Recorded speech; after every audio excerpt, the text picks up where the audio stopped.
You are looking at Julian's pronunciation guide, where we look at how to pronounce better some of the most mispronounced words in the world, like this other curious word. But how do you say what you're looking for today?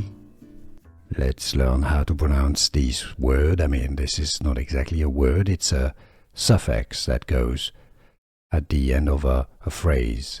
Let's look at how it is pronounced. Legged. Yes, I know. It's not legged, it's legged, as in a one-legged man.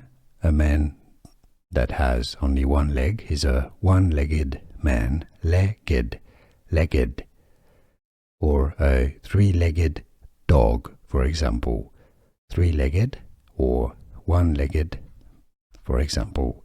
So the word is legged.